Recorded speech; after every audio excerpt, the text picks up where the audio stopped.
Hello. So today I finished reading part 1 and 2 of volume 1 of War and Peace, and so I decided to go ahead and get started on this talk of the book into the details and nuances. So there will be spoilers in here. So if you haven't read the book and you don't want to know the details beforehand, then maybe don't watch this video. But if you don't mind, then let's go ahead and get started. This book, it is divided into 4 volumes and 2 epilogues. And so I decided I will do from here on 5 videos. And so it will be 1 video per volume and then 1 video for the epilogues. This video here is going to be about volume 1.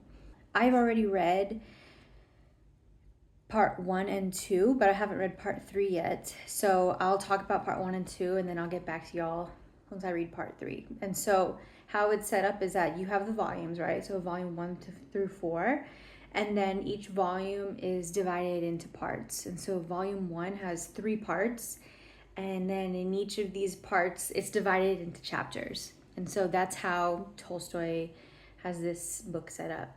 I'm looking down because I have notes here I wrote down notes about my thoughts and everything. And so I'll be referencing this.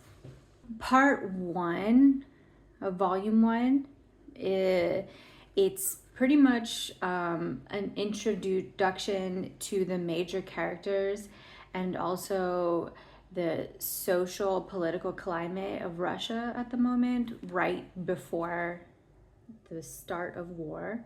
It takes place in the summer of 1805, and it takes place in multiple cities. Mainly it's St. Petersburg and Moscow, but it's also in some other areas nearby. And throughout this part 1 of volume 1, we are attending soirees, name day parties, and other celebration get-togethers where the social elites and Russian aristocrats are discussing some local societal topics such as marriages, deaths, births, pregnancies, gossip. They're also talking about worldly affairs such as the upcoming war, and they're debating about this Napoleon Bonaparte that is this man who came from Corsica, which is like he pretty much came from like an Italian family out of nowhere, and then all of a sudden he's just like stomping around, taking over and causing havoc. Tolstoy is trying to show you the atmosphere of like the high society gatherings, and as you'll see from my later discussions and that these gatherings are very superficial, they're very artificial, they're less focused on like, oh, I want to actually spend time with you, and it's more focused on appearances and social maneuvering. Before I get into that, I'm going to talk about some of the characters that we're introduced to. We're introduced to a lot of characters, a lot of families. And so in these soirees, I mean, there's a lot of people who attend. And so although we're introduced to a lot of people, some of these characters, we go more into depth into them and what's happening with them. And so I'm just going to go into 2 characters right now that I found very interesting and important during this time. We have Prince Andrei, who is this prince, and he just like from the get-go, as soon as you meet him, he just seems very unhappy, especially with his wife, which is very opposite of how everyone else feels about his wife. Everyone sees his wife and they see her as so beautiful and just so enchanting and so engaging, and they love to be around her, and she's just like this pull. She pulls you in, and you just can't stop looking at her and wanting to see what she's going to say. But Prince Andrei, her husband, really doesn't have the same effect on him. And his wife is pregnant, and you can tell that he's he's just jaded. Like, he's just not about it. The soirees and the conversations that they're having, his wife, he's just like, so obviously doesn't want to be there. And but you do see in him, in these conversations, some of these conversations that he's having, and the way he's talking and the way he's acting, that he actually is really looking for his purpose, and he's looking for it through war. He is seeking to go to war. He seems very ambitious. He wants to go, and he's ready to go now. And he's like, yeah, I'm gonna go.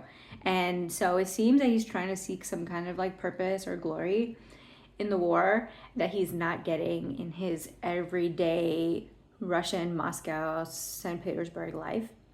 Another big character that we meet is Pierre. And this guy is funny. Like, he is really like socially awkward. He doesn't understand like the things that you're supposed to do properly, the way you're supposed to do things. And he's very awkward. And at times, maybe even a little bit immature. But it's obvious that he's good-hearted, and he's not trying to be a bad person, or he's not trying to be like antisocial. It's just he doesn't really understand that he is being like that. And so it's kind of funny when you see him, like the situations that he has, and the contact when he has connections with these people. It's just so funny how much he's so like just doesn't see it, how much everyone's like looking at him like this guy's an idiot. Because of this, he is the discussion. A lot of gossip goes around him, and a lot of people are just making fun of him because of how goofy, like not goofy, but like how just like socially awkward he is.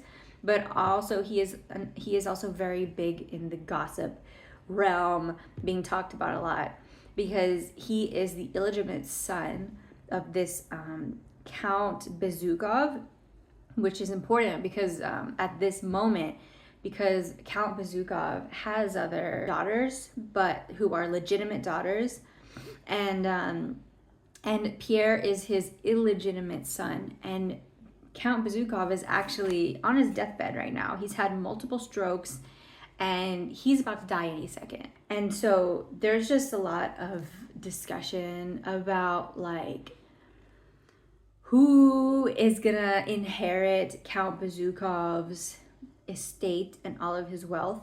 There is a bunch of rumors going around about Count Bezukhov making a new will and how he wants to make Pierre a legitimate son of his before he dies, which would make Pierre the inheritor of everything. And so there's this like tension going on, and this just like manipulation with some characters who are trying to manipulate this inheritance and push the direction in which the inheritance is going to go, and if the will is found or not, and these kinds of things. And so you see characters who never contacted Count Bezukhov, and then all of a sudden they show up and they're like, I'm here to help, and I want to like be here for him. And it's like, why are you here all of a sudden now that he's about to die? And why are you trying to help Pierre, like, you know, get on good terms? Like, so, you know, there's this manipulation happening. And so that's interesting. Eventually, throughout part one, Count Bezukhov does die, and Pierre does become the inheritor, and he becomes the new Count Bezukhov. Just like from this and from like other characters that we see where they are like, you just see like these conversations and these like these people, they're really not interested in one another. They're really more interested in like influence and in like, what can I get out of this, and what can I do to make myself higher up and my family better off. And you see this also with some of the characters who know a war is coming, and they're doing their best to use their influence in order to secure good spots for themselves throughout the war, or for their children who are going to be in the army. We're seeing this like climate, and this just like this knowing that a war is coming, and this knowing of these changes, and these people, these social elites, these aristocrats trying to manipulate the way things are going to go for themselves. Another big thing is that we notice throughout these soirees and that are being held, and the visitors are all upper class. They're all aristocrats, and so you see that they are speaking a lot of French. Like throughout, you'll notice in this chapter that there's a lot of French happening, a lot of conversations in French. And Tolstoy and the translators, they purposely do not translate these. They keep them in French because it's really important, actually, this distinguishment between those in Russia who are speaking French and those who are speaking Russian. French, during this time, since Peter the Great, there's just been this push towards like, you need to become more European. And French has just been one of those languages. First of all, it was a language that was created on purpose. It is a language for the elite, especially at this time. And so if you spoke it, it meant that you were of that upper class. When you'll see later in the book that the common Russian person, they don't speak French. They speak Russian. This is a big point, a big thing to note, because it really shows this like disconnection between the common Russian and the aristocratic Russian. From the research I did about Russia at this time, this whole like their push towards becoming Europeanized, it was not something that everyone was like on board for. It was Peter the Great pushed them, and it's a cultural change, and it's something that really happened in Russia, and it's important to note. Before I move on from part one, Prince Andrei, he ends up taking his wife and to live with his father and his sister while he goes off to war. And he just immediately goes. Like, he drops her off and he's just like, bye. He's just like, I'm ready to go to war. I'm going now. That's kind of what's happening with part one. So part two. This part takes place not in Russia, but in Austria. It's 1805, and there's this Russian-Austrian campaign. They are coming together, working together, Austria and Russia, in order to defend Vienna. And Vienna is like the capital of Austria. It's where the Habsburg dynasty, where they resided, and it is a city that needs to be protected, and it cannot be taken by the French. And so they come together in order to do this, and so that's what this campaign is. It starts off with the Russian army, and you're inside the Russian army. You're following these characters who are in the army, marching over to Austria. They're already in Austria because everyone's speaking German now, and so they already made it. So they're so close to where this battle is supposed to be taking place for the defense of Vienna. All of a sudden, out of nowhere, they get news about this Austrian General Mack, who surrenders to the French. And they're retreating, and they scattered off, and then the Russians are supposed to retreat back. And so for the Russians, they find it and they see it as an act of treachery from the Austrians. And this is because they did not tell them about this. They did not coordinate. Like, you could even see it throughout like their march, that, you know, when they're supposed to meet up with the Austrian leaders, with the Austrian like commanders, there's like this miscommunication about how the soldiers are supposed to be dressed when they're being checked. And there's like this scene where they're like marching, right? And they're all in their like trench coats and stuff, in their gear for marching. And they're like, oh, well, we're about to meet these like Austrian commanders. They want to check our army. So what are we supposed to do? Are we supposed to be in like our formal attire, or are we supposed to be in our walking attire? And then they have this whole thing about like how they're supposed, and nobody knows, and they end up all changing their outfit. The commander of the Austrians get there and they're like, what the hell? Like, no, they're not supposed to be dressed like this. They're supposed to be dressed proper for walking. And so there's like this like lack of communication with that. There's a lack of communication with the surrender. It's like we marched hundreds and hundreds of miles from Russia to come to your aid in order to be and help you with Vienna, to keep Vienna. and you just surrender and don't even tell us anything. And we only find out when all of a sudden you're like, yo, we're done, like we surrendered, like just go back. Obviously the Russians would be mad for this, and they find this as an act of treachery because of lack of coordination, lack of communication, and what seems to be that they're just interested in protecting their own interests. That happens. So it doesn't start off good for this Russian-Austrian relationship.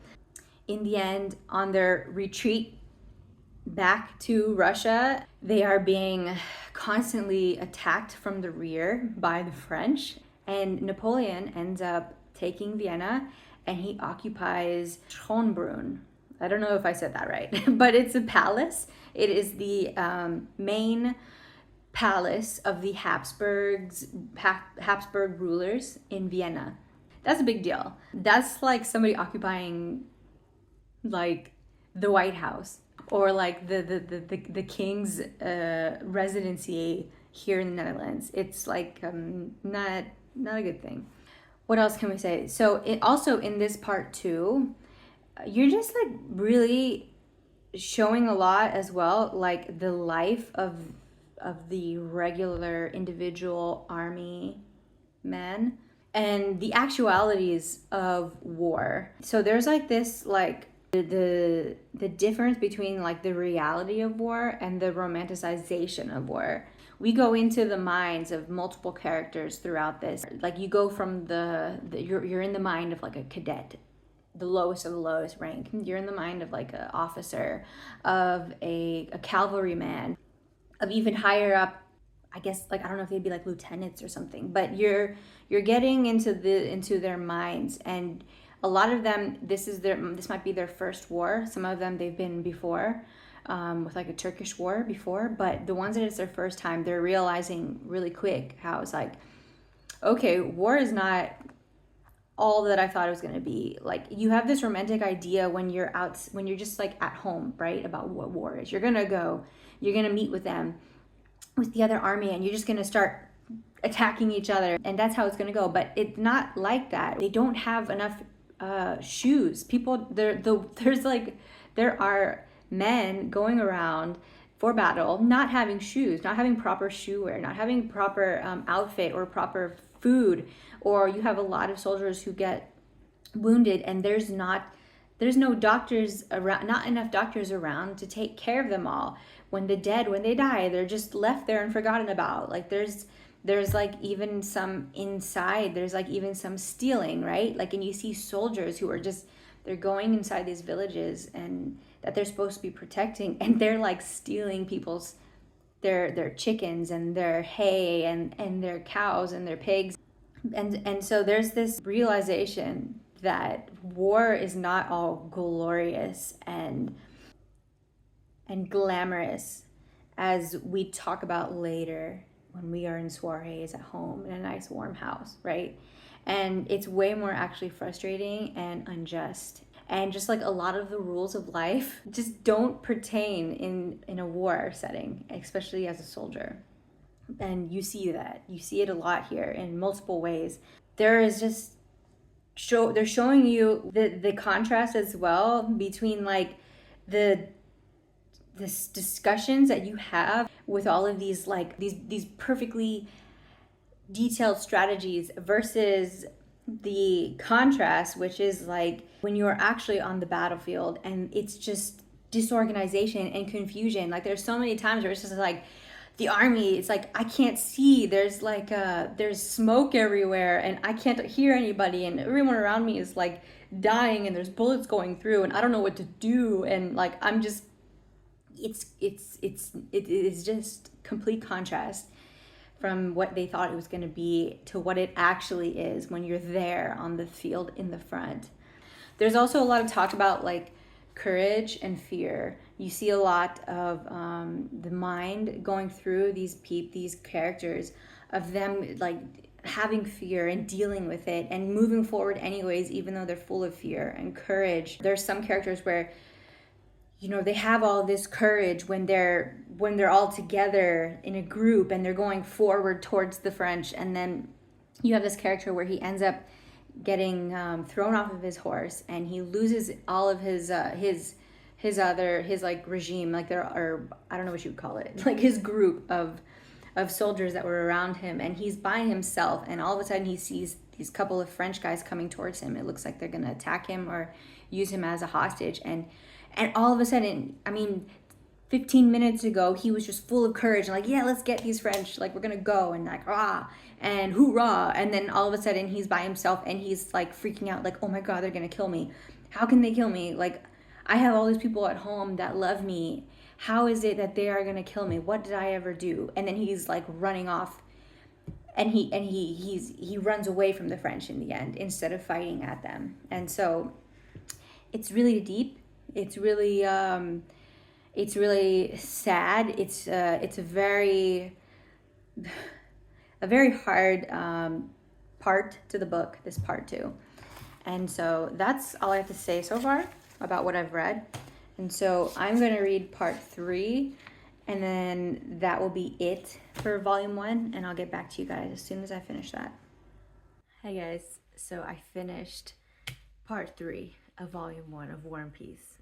So we're going to get started with that. But before I do, I realized that there was something that I did not mention about part 2 that I felt was very important. These 2 scenes.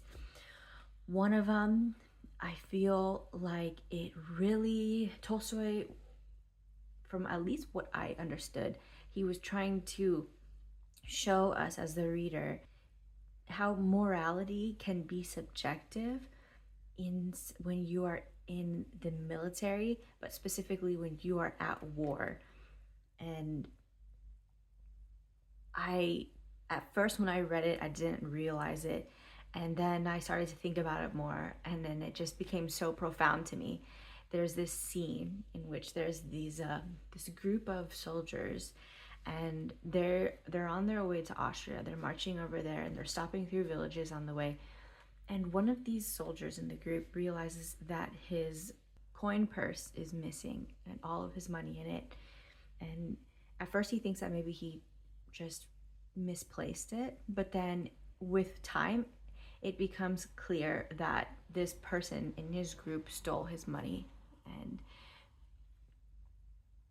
I think it was very normal of him to be upset about it and to go up the chain of command, up to his commanding officer. The commander says, you need to just let it go and don't bring this back up, and just stop.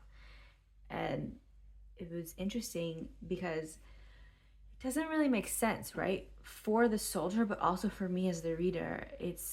I was kind of confused as to like, why would they just like let this go? This guy obviously stole his money, and morally that's not right. But this commander, he goes a little bit into detail about why he does this, why he says this. He's explaining to this soldier that we are a team, we need to be one. And if I am to go around and explain to our team that one of these members stole money from one of you others, and we need to figure out who it is, and I bring it to everyone's attention, essentially it will dissolve our unity. And that's not okay, because we need to be unified, because we're about to go into battle.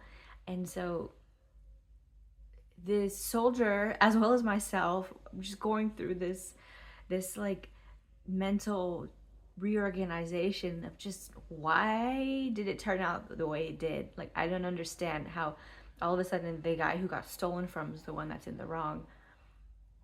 And so I'm assuming, obviously these are just my thoughts and how I'm seeing these things, but looking at it and dissecting it, I'm assuming that Tolstoy is trying to show and depict how morality, it has become subjective, and it has changed. It is subjective depending on the situation and how your society is performing. And at this moment, society is in war, and they're on a battlefield. And so I found that very interesting, and I would love to go into a deeper dive of that, and hopefully Tolstoy will give more examples of that. Another situation that I wanted to tell you guys about was later. It was at the end of part 2, and there's this specific captain. They are in battle, and his job is to man this upper area where there's a bunch of cannons, and he has a group, and they are defending this like bridge, right? There's this bridge, and the French are trying to cross it, and that's his job as the captain is to defend this bridge, and he's doing it. All of a sudden, all of the upper commanders, the upper officers, they decide that it's time for everyone to retreat. This is done here. And so one of the commanders comes up to the captain and tells him, "You need to retreat. Let's go." He kind of acts like he doesn't hear them. He just keeps going. And he gets another commander that comes up to him, kind of more upset, and is like, "You need to retreat because we're done. Like, go." And he doesn't do it either. And none of his people that are with him are retreating either.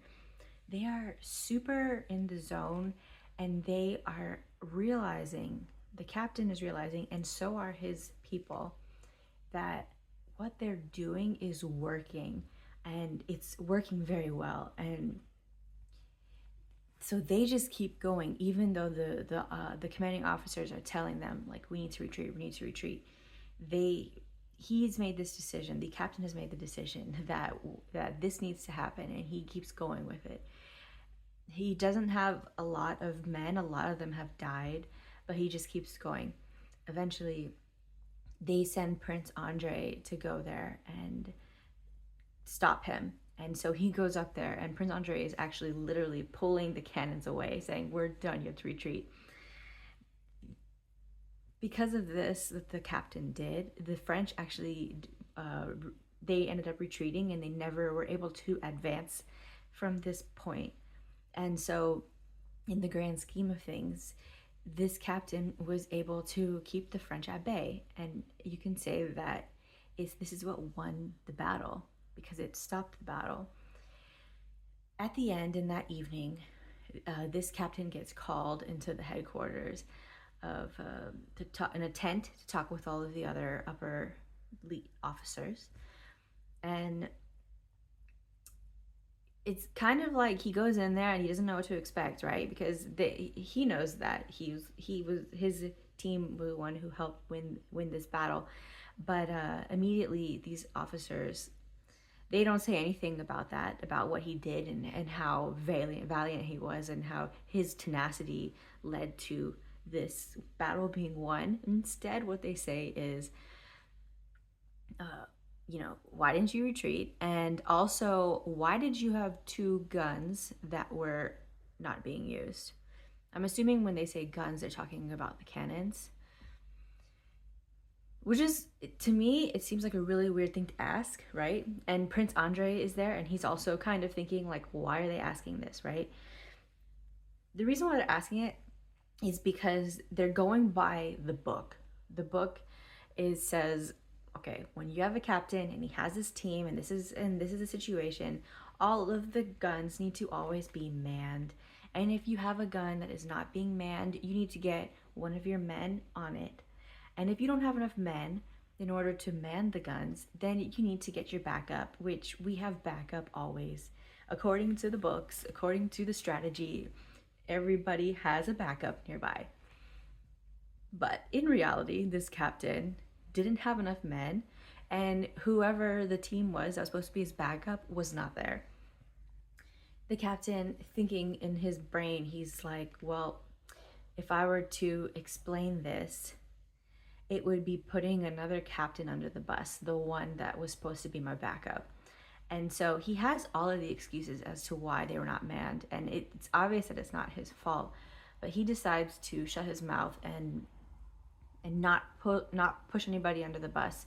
And Prince Andrei realizes this, and he's going through this whole realization that right now they're not gonna care that this captain won the battle. Like, that's not what they care about, and they're not gonna mention it, and it's not gonna be It's not going to be anything that they're going to talk about. What they are upset about right now is the fact that he didn't go by the book. He didn't go by the strategy that they had. And I found that conversation and that situation very interesting. It just kind of shows like the military politics, and it's pretty confusing. Let's go ahead and get to part 3 now, volume 1. This is the last part, and it takes place in both Russia and Austria. It begins in Russia, in St. Petersburg, and it begins at a soiree exactly like part 1. You started at a soiree with the same host, and Pierre is invited. The difference, though, is that in the first soiree in part 1, when Pierre is invited, he's reluctantly invited, and he's looked down upon, and people don't take him seriously and don't really care what he has to say. This time around, part 3, he's now being well received by everyone.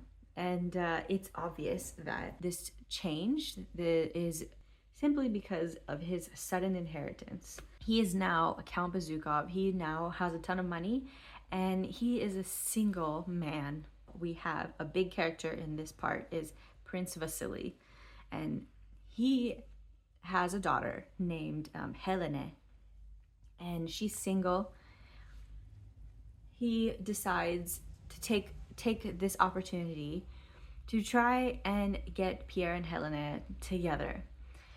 They know each other. They've always grown up in the same social circles, and they've attended the same parties, so they know each other. But Pierre has never had any kind of interest in Helene. She's a very quiet woman. She doesn't talk much. He specifically says that he kind of thinks that she's stupid. Some of the characters, like Prince Vasily and some of his family, they are trying to instill in Pierre this idea that Helena is an amazing woman, right? They keep on pointing out to him, oh, look how beautiful Helena is. Don't you think she's beautiful? Doesn't she look radiant today? And she, that she's single, and any man who marries her is going to be so lucky. And he starts to, because he's getting these ideas kind of like secretly instilled in him, it's starting to take effect, and he's starting to see her differently and start to notice these things. And he's like, well, yeah, she actually is pretty. And and they end up trying to push them together. Prince Vasily has way more parties than he ever would usually, and he's doing it specifically to get Pierre and Helena together and to get them out in society and in public, and just trying to like get the ball rolling with a relationship between these two. And it's very pushed. It's I feel bad for Pierre during this time. He's naive, and he's young. He just got this huge inheritance, and he's never been married before, or really, I don't think he's ever really courted a woman before. And he, unfortunately, is being misguided. He ends up spending a lot of time with Helena, and he starts to see in her these things that he never noticed before, because people are pushing him to notice them. They're pushing him to notice how beautiful she is. So he starts to look at her, and he sees her face. He sees her dress that has a low chest and a low back, and he's looking at her chest, and he's looking at her body, and he starts to have these sexual thoughts about her. He's thinking about what would she look like with her clothes off, and he's seeing this like feminine beauty in her that he never noticed before. And unfortunately, he's kind of mixing it up with love, this lust versus love. He kind of understands at a point where he's like, okay, I'm like having these feelings for her, and I'm feeling all like really excited to be near her, and I think like I really could marry her, but something just seems off. Like I don't feel like these feelings that I'm having are right. There's something wrong about it. I don't know why I'm thinking about her in this way. Like, as a wife, like, I feel like there should be a deeper connection. And so he is understanding on his own that something's not right here. But unfortunately for him, he doesn't have any elders around him that are willing to guide him in the correct direction or teach him the difference between lust and love. And unfortunately, the only elders around him are ones that are exploiting him and taking advantage of this naivety. And so in the end, he gets very he takes his time. He's not really sure, and he has moments of like, I think I need to get away from this. I don't think it's a good idea. But Prince Vasily, he really wants this to happen. He's very tenacious, and he decides one day to just pretend like he heard from somewhere that they were engaged. And so he ends up coming up to them and he's like, "Congratulations! I heard you guys are getting married. Oh, that's great. Wow, I can't believe this." And Pierre and Helena just kind of take it. It's just like, "Oh, okay, yeah, yeah, thanks, yeah." And I feel so bad for Pierre. I really do. In the end, he gets married. They get married. Helena and Pierre get married, and I'm quite nervous to see how this relationship is gonna go. Another scene that happens in part 3 in Russia takes place with Prince Vasily as well. Um, and this takes place in, let me see, I have my notes down here. Bald Hills, which is the estate where Prince Bolkonsky lives. Prince Bolkonsky is Andrei's father. And Prince Bolkonsky gets notification that Prince Vasily and his son Anatoly are coming to visit them at their estate. Prince Bolkonsky, he realizes from the get-go that this is a setup. He sees through this. He understands what's happening here. Prince Vasily, I don't know if you noticed, but he's being super opportunistic right now. He's married off his daughter Helena to Pierre, and now he's trying to marry off Anatoly, right? And he's trying to set up his children with really rich people. Prince Bolkonsky, like I said, he sees through this. He's very upset, very, very, very upset. He doesn't like that he's being used, and he really doesn't like that his daughter is involved, and that his daughter is going to be they're trying to take his daughter and use his daughter. He really loves his daughter, and it's his last child who's in the house, and he just has this kind of like, I don't want her to go, I don't want her to go. But more than that, he realizes that his daughter, Maria, Princess Maria, she's not beautiful. She doesn't have the qualities that a prince would be looking for in a marriage, in a wife. And he's not naive. He realizes that if a suitor were to come randomly for her, he's not coming for real love. He's coming for her money and for her wealth and status. Prince Vasily and Anatoly, they arrive. Maria has been kind of hinted that, maybe Anatoly that she's gonna marry him, and she's pretty nervous, right? When they meet that night, very sad meeting. Anatoly is thinking as soon as he sees her, damn, she's ugly. He understands though what is happening here and the importance of this marriage to her, and so he plays the part, and he tries to swoon her and act like he's interested in her, but in reality, he's actually been watching and is infatuated with one of Maria's helpers, this girl named Mademoiselle Bourrienne. She is this French girl who is an expat. She's from France and she's moved to Russia. She has nothing to her name. Like, she has no heirlooms. She has no influence. She has nothing. She's a zero.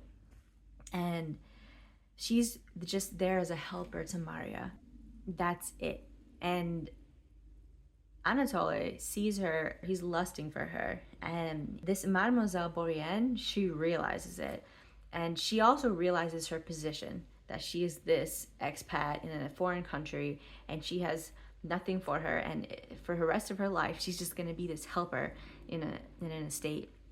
And she takes this opportunity and she sees it, that, oh my god, look, I have a prince who's interested in me. You know what? If I can get this prince, then I can be set for life. And she decides at that moment that she's going to secretly try and seduce Anatoly. Princess Maria doesn't realize this. She has so much faith in her. It would never cross her mind that she would do such a thing. And Princess Maria is actually really nervous about this meeting, but she's also very having a good time as well. Like she's kind of like ecstatic, it seems. Like she's like, wow, like I can't believe this is happening to me.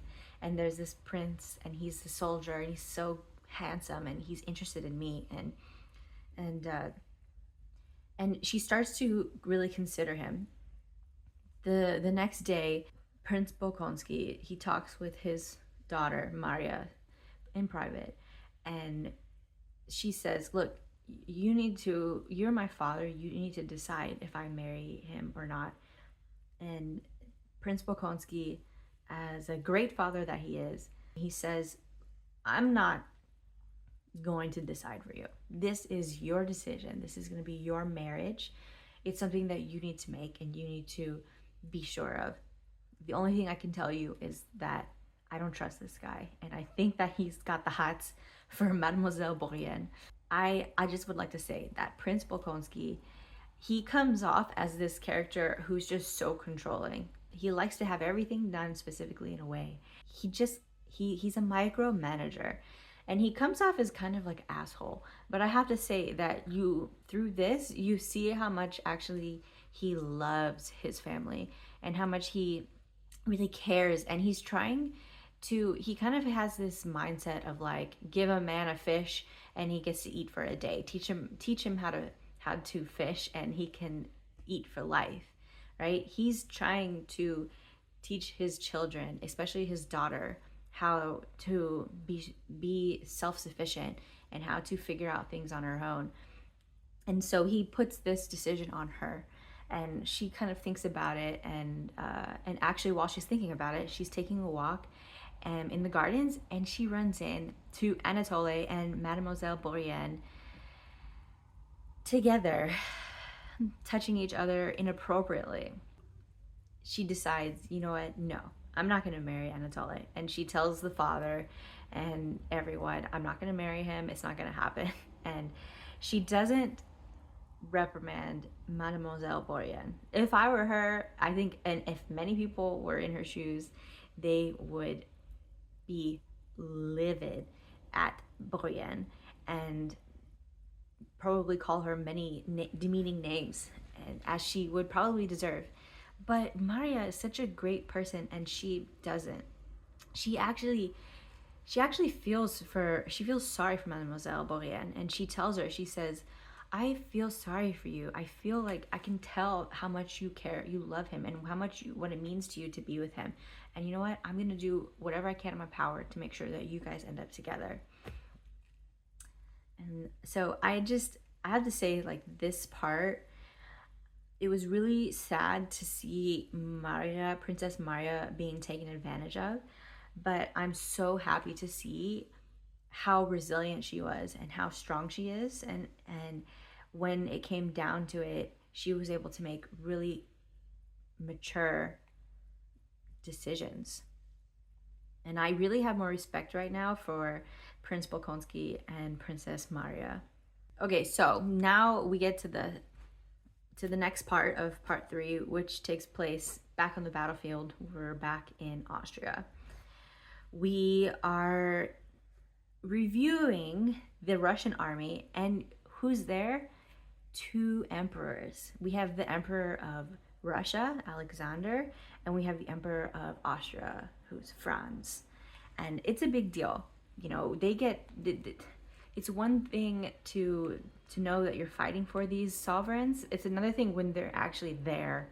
actually, in history, this battle has been considered, they have a name for it. It's the Battle of the Three Emperors, because you have these two emperors, but on the other side, Emperor Napoleon shows up as well. And so it's a big battle for all countries, all sides. During this review, Leo Tolstoy goes into big detail about the way that the soldiers are feeling during this review, which is different from any of the other reviews they've had. I kind of feel like a lot of this went over my head and I wasn't able to really understand the nuances. It's just something that's really hard for me to relate to.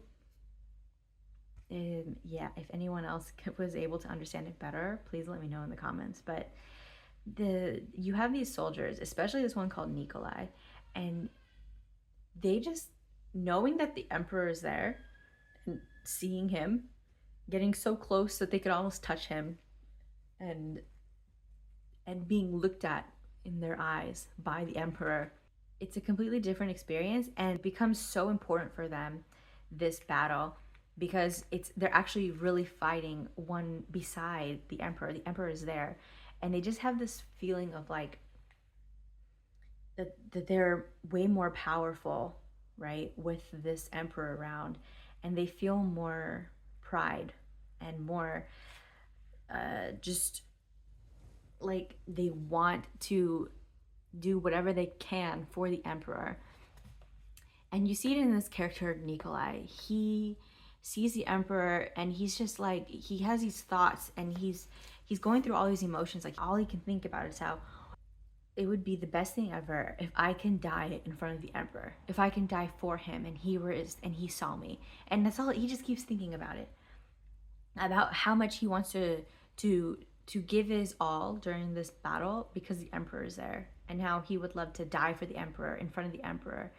And I don't know, I really didn't understand it very much. I think from what I think it is that Tolstoy is trying to show the importance of this battle, how much it changes when you are in battle and you are actually with the emperor and you're seeing the leader and they're with you, versus the emperor or the leader being safe in their estate somewhere far away. I'm not really sure, but I have a feeling that this is supposed to be a big point, and I feel like I'm not getting it. We get to the end of part 3 and we are at the infamous Battle of Austerlitz. History will tell us that the Russians and Austrians are going to lose this battle and Napoleon's going to win. And yeah, it's not good for the Russians and for the Austrians. During this battle, it's just full of confusion. It's, as it always has been, it's a lot of confusion between the allies, Russia and Austria. There's just this back and forth of like, what's going on, and there's scenes of where they're in battle with the French, and there's just, everyone's running around like a chicken with their head cut off. Like they don't know what they're doing, where they're supposed to go. In retrospect, it's funny, but there's this scene where all of a sudden there's this area and there's like fighting going on and they think that the French are there, but it's not. It's actually just the Austrians and the Russians fighting each other and bitching at each other. Unfortunately, this battle is lost. Prince Andrei gets gravely wounded. He's pretty much almost dead. And this part is my favorite part. He's laying there on the floor, bleeding to death, and he is seeing everything from a different view, both literally and figuratively. Literally, he's on the floor and he's looking at this guy. He's no longer looking straight at the enemies. Figuratively, the sky is him, the realization that there's more to life than these battles and these wars and trying to obtain glory, and how all of those thoughts that he had and these ambitions were so empty, and there's more to life than that. And it's interesting because at this moment The battlefield is empty. It's just full of bodies everywhere. Napoleon actually comes riding onto this field with some of his men, and he ends up stopping on his horse pretty much right next to Prince Andrei. And during this whole entire book, if you haven't realized it, Prince Andrei really looks up to Napoleon Bonaparte. Even though he is an enemy, he sees him as like a figure of what he wants to be. The way that Napoleon is able to, the people see him and the way that they treat him, and how he has all of these people who don't even know him, who he's never met, who love him. Andre really wants that, and that's what he's been striving for all this time. And right now at this moment, he's laying down pretty much half dead, and Napoleon is standing right there over him.